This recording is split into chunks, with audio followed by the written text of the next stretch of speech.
Donc, bonjour à tous, je vais corriger un devoir sur la réfraction et la réflexion de la lumière.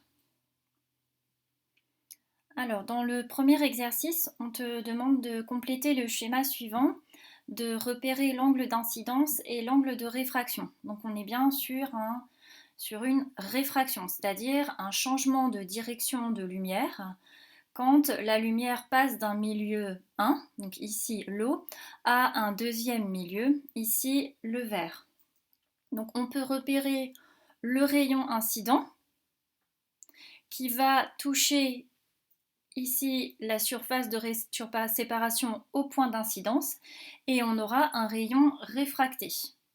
Donc le rayon réfracté, la surface de séparation et on définit une droite qui est celle-ci qu'on appelle la normale. Donc c'est la droite qui est perpendiculaire à la surface de séparation au point d'incidence I. On te demandait de repérer l'angle d'incidence et l'angle de réfraction. Alors, l'angle d'incidence, eh bien, c'est l'angle qui est défini entre le rayon incident et la normale. Donc, c'est cet angle-là. Donc, c'est l'angle I. Et l'angle de réfraction, il est défini entre la normale et le rayon réfracté.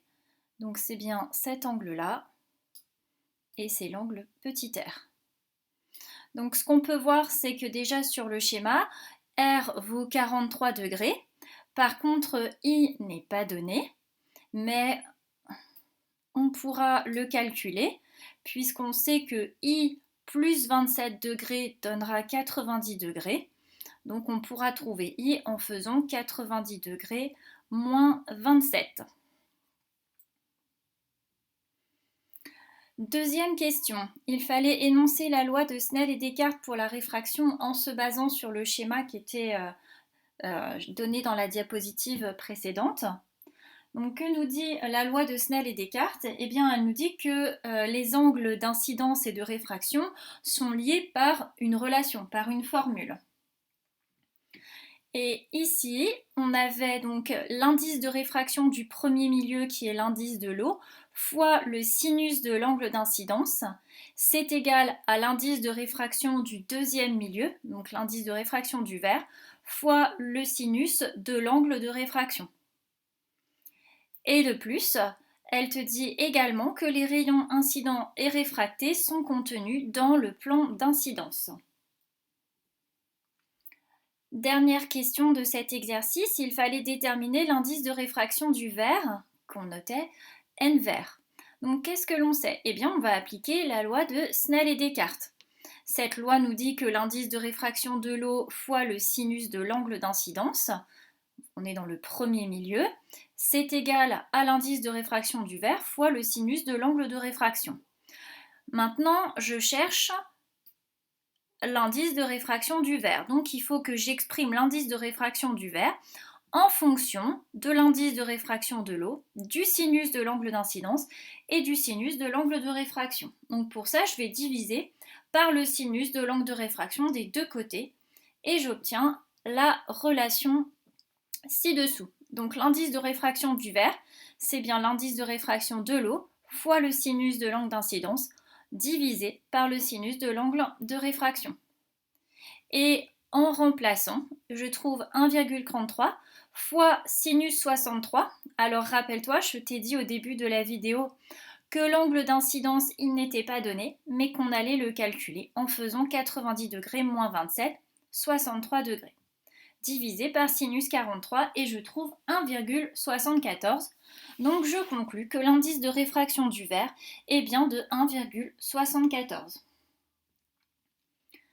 Deuxième exercice, donc TGV versus lumière. Il fallait citer la valeur de la vitesse de la lumière dans l'air. Eh bien, la valeur de la vitesse de la lumière dans l'air, elle est de approximativement 3,00 fois 10 puissance 8 mètres par seconde. Et puis, il fallait comparer cette valeur de la vitesse de la lumière dans l'air à la valeur moyenne d'un TGV, à la valeur moyenne, à la vitesse moyenne d'un TGV, donc qui est de 300 km par heure. Alors déjà, ce que je peux voir, c'est que pour comparer deux vitesses, il faut que je les exprime dans les mêmes unités. Ici, je suis en kilomètres par heure. Or, ici, je suis en mètres par seconde. Donc, je vais devoir transformer les kilomètres par heure en mètres par seconde. Donc, pour cela, eh bien, j'écris que la vitesse est 300 km par heure. Ça veut dire que c'est 300 km sur une heure. Et maintenant, je vais exprimer 300 km en mètres et une heure en secondes. Je sais que 1 km, c'est 1000 mètres. Donc 300 km, c'est 300 000 mètres. Hein, si tu n'es pas sûr de toi, eh bien tu fais tout simplement un tableau. Les kilomètres, les hectomètres, les décamètres. Alors c'est pas très très joli. Puis les mètres.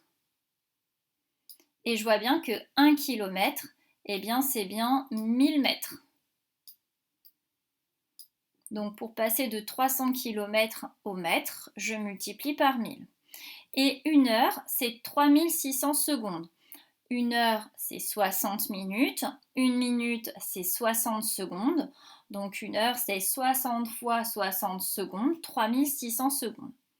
Et quand je fais 300 000 divisé par 3600, eh bien j'obtiens 83,3 mètres par seconde. Et donc maintenant, je peux comparer la vitesse du TGV à la vitesse de la lumière puisque je suis dans les mêmes unités. Donc pour comparer, eh bien, il faut faire un rapport. Donc je vais diviser la vitesse de la lumière par la vitesse du TGV et je trouve 3 601 440. Donc qu'est-ce que je peux dire? Eh bien je peux dire, parce que 3 601 440 c'est à peu près 4 millions, eh bien que la lumière, elle va approximativement 4 millions de fois plus vite que le TGV. Dernier exercice, il fallait énoncer la loi de Snell et Descartes pour la réflexion de la lumière. Alors cette loi, elle permet de relier les angles d'incidence et les angles de réflexion. Et qu'est-ce qu'elle dit? Elle dit que les angles d'incidence I et de réflexion I' sont liés par la relation I égale I'. Et donc que les rayons incidents et réfléchis sont contenus dans le plan d'incidence. Du coup, la question 2 est assez facile. Donner l'angle de réflexion d'un rayon lumineux arrivant sur un miroir avec un angle d'incidence de 30 degrés. Eh bien, d'après la loi de Snell et Descartes pour la réflexion, l'angle de réflexion sera également de 30 degrés.